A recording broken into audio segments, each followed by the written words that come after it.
a todos y bienvenidos a Biología de Tranquis. En el episodio anterior hablábamos de eucaria, de las células con núcleo. Hablábamos de su organización general y de las diferencias que tienen con las bacterias y que las permiten desarrollar tamaños celulares más grandes. Vimos que esto es en parte porque su estructura celular es muy eficiente y organizada. Pero nos quedamos con una pregunta. ¿De dónde sacan la energía para mantener todo esto? Hoy vamos a ver de dónde sacan la energía para mantener todo esto. Pero el episodio anterior fue un poco denso, así que recapitulemos. Eucaria, las células con núcleo, son el gran grupo de la vida al que pertenecemos. De hecho, voy a dejar de hablar de las células con núcleo en tercera persona. Nosotros en realidad no somos más que un grupo fascinante de una variedad de células con núcleo que aprendieron a formar colonias muy grandes. El caso es que los otros dos grandes grupos o dominios, arquea y bacteria, están compuestos de células normalmente pequeñas y con estructura más simple. Las células con núcleo, en cambio, somos enormes en comparación con ellas, miles de veces mayores, y además tenemos un grado de complejidad sustancialmente mayor, gracias a dos innovaciones principales. Una es un sistema de membranas interno. En vez de una única membrana externa, una única burbujita, una célula con núcleo tiene otras burbujitas dentro, compartimentos separados donde se realizan distintas reacciones químicas de forma muy eficiente, ya que puedes concentrar los componentes en un espacio más pequeño y hacerlos reaccionar. Este sistema es muy flexible y permite que tanto la membrana celular externa como los compartimentos internos emitan y reciban pequeñas burbujitas llamadas vesículas, que transportan cargas de componentes de un lado a otro. La segunda innovación es un esqueleto celular, un andamiaje de proteínas que es lo suficientemente duro como para mantener la forma de la célula, pero lo suficientemente flexible como para moverse y cambiar de forma. Además, este esqueleto celular cumple la función de sistema de ferrocarriles gracias a un sistema de proteínas que se pegan a una vesícula y la transportan de un lado a otro rápidamente usando los elementos del andamiaje como raíles. Pero la verdad es que visualizar estas cosas es un poco difícil. Voy a dejar un par de fotos de microscopio electrónico de una ameba y una bacteria en la descripción para ayudar un poco, y vamos a intentar usar un poquito la imaginación. Una desafortunada bacteria devorada por una ameba tendrá una vista privilegiada de todo el sistema trabajando. Primero verá aproximarse la ameba, miles y miles de veces más grande que ella, una auténtica montaña en movimiento. La superficie de esta enormidad, su membrana exterior, se extenderá hacia ella, formando una especie de apéndice donde antes había solo superficie lisa. La membrana de la ameba la rodeará, la envolverá y luego se cerrará completamente como quien cierra la boca de un saco con una cuerda. Esto la separará del resto de la membrana dentro de una pequeña burbuja que será enviada hacia el interior de la ameba. Una vez dentro, lo que verá nuestra bacteria será una especie de mezcla entre una ciudad futurista y una lámpara de lava. Un enorme espacio dominado por un núcleo central y con montones de compartimentos de membrana que hierven con actividad. Por todas partes se verán burbujitas de transporte como la que ocupa la bacteria, desplazándose sobre los raíles del esqueleto de un lado para otro. La propia vesícula de la bacteria será rápidamente recubierta con proteínas que la marcarán para su destino, y habrá una pequeña sacudida cuando se pegue al raíl más cercano y comienza a avanzar rápidamente hacia uno de los compartimentos de digestión. Vamos a dejar aquí la historia de nuestra pobre bacteria antes de que se ponga demasiado triste. Pero espero que esta pequeña ilustración verbal haya servido para visualizar un poco la complejidad de una célula con núcleo en acción. Pero claro, toda esta organización no sale gratis. Para tener todas esas estructuras internas que se mueven de un lado para otro es necesario tener proteínas especializadas que las compongan y que hagan todos esos trabajos. Estas proteínas no salen de la nada. Una célula que quiera una proteína va a necesitar un gen que contenga las instrucciones para crearla, va a necesitar que ese gen se lea y va a necesitar que la proteína se ensamble. Además, cuantos más genes quieres estar leyendo a la vez, más capacidad de fabricar proteínas necesitas para hacerlas todas. Eso quiere decir que necesitas más copias de los ribosomas de los que hablábamos en el episodio anterior, que se especializan en ensamblar proteínas nuevas a partir de componentes sueltos. Las proteínas nuevas que se ensamblan además tienen que transportarse a los lugares que se necesitan. Todos estos procesos requieren energía, y las propias proteínas son complejas maquinitas moleculares que en muchos casos también necesitan energía para funcionar y para hacer su trabajo adecuadamente. La innovación que tenemos las células con núcleo y que nos permite mantener un sistema tan caro energéticamente son las mitocondrias. Una mitocondria es en esencia un compartimento especializado en generar energía.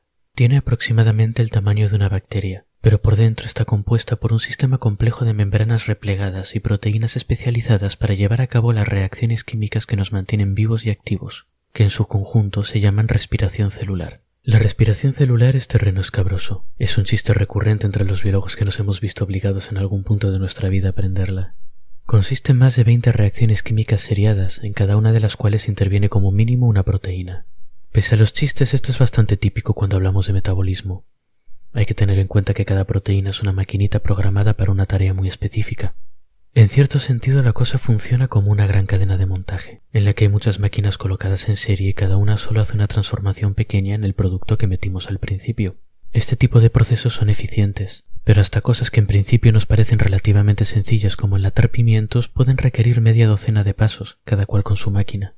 Por suerte no necesitamos saber el nombre de cada máquina y de su operario para entender que la idea de todo el conjunto es meter pimientos por un lado y que salgan enlatados y etiquetados por el otro.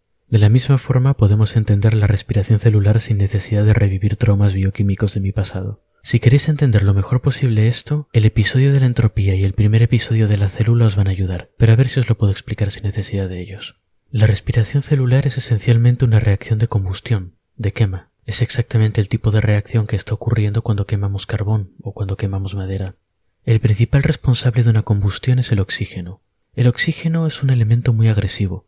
Es un bosón inestable. Una molécula de oxígeno está compuesta de dos átomos de oxígeno locos por separarse el uno del otro. Es una molécula cargada de bastante energía, y cuando algo tiene mucha energía está esperando la más mínima excusa para librarse de ella. Es una situación emocionante, de baja entropía, y las cosas tienden a aumentar su entropía si pueden. Buscan estabilidad y baja energía. El universo en general es poco aventurero. La combustión ocurre cuando ponemos un combustible en presencia de oxígeno, y añadimos la suficiente energía a todo el sistema para que las moléculas se empiecen a mover más rápido. Esta es la oportunidad que esperaba el oxígeno. Gracias a la agitación, las fuerzas que mantienen unidos tanto al oxígeno como a los componentes del combustible se debilitan un poco, lo suficiente como para que los pares de átomos de oxígeno se separen, arranquen algunos átomos del pobre combustible y se unan a ellos. En este proceso el oxígeno se ha librado de toda esa energía que le sobraba, que se libera al medio ambiente en forma de luz y calor. A veces esta energía que se libera es suficiente para agitar las moléculas cercanas y producir otra reacción similar, que liberará energía y servirá de chispa para la siguiente. A este tipo de reacción de combustión en cadena le llamamos fuego. Por eso necesitamos una chispa para iniciar un fuego, pero una vez iniciado puede arder él solo. Y por eso airear un fuego con un fuelle o soplando ayuda a que arda mejor. Le estamos introduciendo el componente principal de la reacción, el oxígeno. La respiración celular es algo parecido, pero el combustible en vez de ser carbono o madera son moléculas de glucosa, un tipo de azúcar. Por eso necesitamos aire para vivir. El oxígeno es una parte clave de la reacción química que nos mantiene vivos. Y nuestro sistema respiratorio está adaptado para que haya un suministro abundante a todas las células de nuestro cuerpo. Así que cada vez que tomáis aire estáis soplando el fuego que os sostiene. Pero aunque la metáfora de un fuego queda muy poética, si observáis atentamente os daréis cuenta de que no estáis en llamas. Eso es porque, como dijimos arriba, la reacción ocurre en pasos muy controlados, poco a poco. En vez de que todo el oxígeno se rompa a la vez, se van rompiendo solo unas pocas moléculas en cada paso. Y en cada uno de los pasos la célula, o bueno, la mitocondria en este caso, se asegura de capturar un poco de esa energía que se libera cuando los átomos y las moléculas se rompen y se reorganizan. Esta energía se guarda en una molécula llamada ATP, que viene a ser una batería recargable. Estas baterías se van repartiendo por la célula y se usan como fuente de energía para varios procesos. Por ejemplo, las proteínas las usan para realizar sus trabajos, y cuando se agotan, se devuelven a la mitocondria para recargarse. Sencillo, ¿verdad? Bueno, eso es porque todavía quedan cosas por explicar. De hecho, falta el paso más importante de la respiración celular, y es un poco complicado, pero merece la pena entenderlo. Al fin y al cabo es lo que os permite estar escuchando esto y aburriros. La energía que libera un fuego es difícil de capturar para cosas útiles. Puedes poner un cazo a cocinar, puedes calentarte las manos, pero en general estás desperdiciando un montón de energía que se pierde en forma de calor hacia el medio ambiente. De la misma forma, la energía que sale directamente de la combustión de la glucosa es tan solo una fracción de la que se podría recoger, y esto por supuesto es inaceptable. Si quieres aprovechar de verdad un fuego necesitas trabajar un poquito más, y uno de los mejores ejemplos es la máquina de vapor. La máquina de vapor funciona prendiendo un fuego e intentando usar la mayor cantidad de calor posible para calentar una reserva de agua, minimizando las pérdidas hacia el ambiente. Todo ese calor calienta el agua y la convierte en vapor. Ese vapor, de nuevo, se canaliza cuidadosamente minimizando las pérdidas. Se concentra hasta que está a mucha presión y se libera poco a poco para hacer cosas como, por ejemplo, mover una turbina que genera electricidad. Si tenemos todo este proceso bien controlado, aprovecharemos de forma bastante eficiente cada gramo de carbón que quememos. Las mitocondrias usan un sistema similar. Tienen su propio equivalente de una máquina de vapor. Una mitocondria tiene dos membranas. Imaginémonos dos burbujitas concéntricas una dentro de la otra. Dentro de la burbujita interior es donde se quema la glucosa y se genera la energía. pero el truco es que parte de esta energía se usa para transportar partículas con carga eléctrica positiva al espacio que hay entre la burbujita de dentro y la burbujita de fuera, de la misma forma que el fuego de un horno de carbón se usa para calentar agua y crear vapor. Ahora bien, el resultado de mover tantas partículas con carga positiva a esta burbujita de fuera es que la carga general, la carga total de la burbujita de fuera es muy positiva, mientras que la carga total de la burbujita de dentro es más negativa. Se crea una diferencia, y esto es inaceptable para las leyes de la física, que preferirían que todo fuese homogéneo y dejase de moverse tanto, por favor. En la práctica esto quiere decir que estas partículas con carga positiva que están en la burbujita de fuera quieren volver desesperadamente a la de dentro, pero no pueden. La membrana de la burbujita de dentro no deja pasar estas partículas, así que a medida que más y más partículas positivas se bombean a la burbujita de fuera, más tensión se genera. Siguiendo con nuestra analogía, esto es el vapor acumulándose y generando presión en los tubos de un generador de vapor, antes de que se abra la válvula que pasa a la turbina. Bueno, ¿y entonces cuál es el equivalente de la turbina en la mitocondria? Bueno, pues es una turbina. No os estoy tomando el pelo, hablo completamente en serio. Es una proteína muy grande que tiene forma de turbina, incluido un eje que rota. La proteína se llama ATP sintetasa, porque sintetiza ATP, esta batería recargable de la que hablábamos antes. Este tipo de formato para nombres de proteínas, por cierto, es lo único que separa a los estudiantes del metabolismo de la locura total. El caso es que la ATP sintetasa es una pequeña maravilla molecular. Dejaré un enlace, una animación del aspecto que tiene en la descripción para quien le interese. Nuestra turbina molecular está colocada atravesando la barrera que separa la burbuja exterior de la interior, esa barrera que ahora mismo está llena de partículas positivas intentando cruzar hacia adentro. La turbina molecular las va a dejar pasar una a una, rotando en el proceso como rota una turbina humana cuando el vapor a presión pasa a través de ella. De esta forma se genera energía mecánica, y nuestra diminuta turbina la usa para recargar baterías descargadas para sintetizar ATP. Esto es increíble, ¿verdad? Y eso que os estoy dando la versión resumidísima. Este proceso permite aprovechar una buena parte de la energía que se libera de la combustión de la glucosa. ¿Será esto lo que permite que las células con núcleo generemos más energía que las bacterias?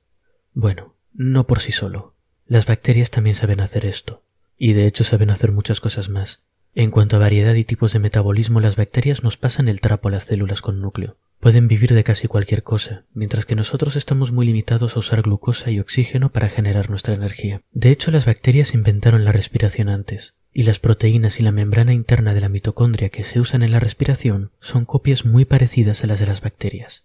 La ventaja que tenemos las células con núcleo es que lo que hacemos lo sabemos hacer muy bien, y cuando se trata de quemar glucosa tenemos muchísima eficiencia. Las mitocondrias son alta tecnología, máquinas muy especializadas y además tenemos muchísimas de ellas. Los números varían mucho, pero una célula con núcleo típica puede tener cientos o miles de mitocondrias. Esto es importante por algo de lo que ya hemos hablado en estos episodios. A medida que una burbuja crece, su superficie comparada con su volumen disminuye.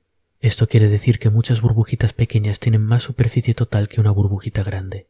El proceso de generación de energía que acabamos de ver necesita una membrana para crear presión y donde colocar la turbina, y cuanta más membrana tengamos, más espacio para turbinas hay, más turbinas podemos poner. Así que tener muchas mitocondrias por célula significa que tenemos mucha membrana con la que generar energía, mucha más que una bacteria en términos relativos, aunque seamos muchas veces mayores en términos absolutos. Por tanto, explotamos al máximo la regla de que muchas burbujitas pequeñas tienen más superficie que una grande, algo que las bacterias no pueden hacer porque no tienen compartimentos internos. La burbujita que son es la que son, no pueden generar muchas burbujitas pequeñas internas para aumentar su superficie. Esto limita lo grandes que pueden ser, porque a medida que crezcan tendrán menos membrana con la que generar energía con relación a su tamaño total. Otra complicación de este sistema es que la respiración necesita un control muy cuidadoso. Nuestro equivalente de presión de vapor debe mantenerse de forma precisa, y todo el sistema tiene que funcionar de la forma más eficiente posible. Esto en la práctica quiere decir que hay que mantener una cantidad muy precisa de cada una de las muchas proteínas implicadas en el proceso. Para ello el sistema tiene que detectar que, por ejemplo, hace falta más cantidad de la proteína X. Esta señal tiene que llegar al ADN y sus reguladores, que deben producir más ARN de la proteína X, que debe ir a un punto de fabricación que debe fabricar proteína X, que luego tiene que llegar a su destino. Y todo esto tiene que ocurrir de la forma en la que os comentaba el episodio pasado, con cada componente de todo el sistema rebotando ciegamente contra otros hasta que hace su trabajo. Este es otro problema para las bacterias, que dependen de este tipo de movimiento de moléculas para sus procesos biológicos. Sus genes nunca pueden estar demasiado lejos de las partes de la membrana donde generan energía, y si crecen mucho esta distancia se hace demasiado grande. Algunas bacterias especialmente grandes lo solucionan teniendo varias copias de su ADN y repartiéndolas por la membrana externa, así que ocurra donde ocurra el problema, habrá una copia de ADN cerca. Pero esto, la verdad, es una chapucería. El costo adicional de tener todo ese ADN con su acompañamiento de proteínas para replicarlo y traducirlo hace esta una solución muy poco eficiente. Pero las células con núcleo somos mucho más grandes que las bacterias, así que ¿por qué no tenemos el mismo problema? Incluso con nuestro sistema postal y de ferrocarriles parece difícil que podamos regular algo tan complicado en tiempo real. Aquí es donde entra en juego una característica muy curiosa de las mitocondrias, y es que tienen su propio ADN. Dentro de la burbujita interior, junto con todas las proteínas que les permiten generar energía, tienen sus propios genes para fabricarlas, con sus propias proteínas para leerlos y sus propios ribosomas para ensamblarlas. De hecho, y esto es todavía más curioso, tienen los genes necesarios para dividirse independientemente de la célula principal.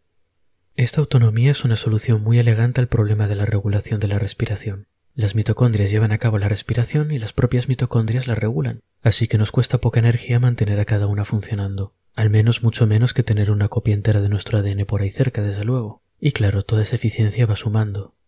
El resumen, pues, es que las células con núcleo podemos tener el tamaño y la complejidad que tenemos y formar organismos grandes como personas, porque tenemos generadores de energía de alta tecnología, miles de ellos en cada una de nuestras células, miles o quizá millones de ellos en nuestro cuerpo, todos usando lo que comemos y el oxígeno que respiramos para seguir alimentando las calderas de las pequeñas máquinas de vapor que hacen que sigamos funcionando.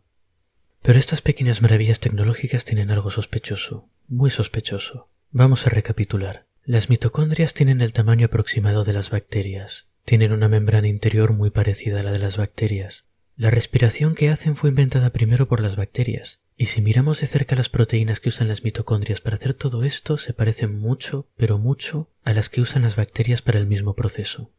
Además, estas cosillas son muy autónomas. Tienen sus propios genes separados de los de la célula principal y se dividen ellas solas, de forma muy parecida a como lo hacen las bacterias. Qué extraño todo esto, ¿verdad? Parece que aquí pasa algo raro. La semana que viene hablaré de la teoría de la endosimbiosis, o de cómo después de pasarme 3 episodios ninguneando las bacterias puede que les debamos la vida. Hasta entonces pues, y espero que hayáis disfrutado el episodio.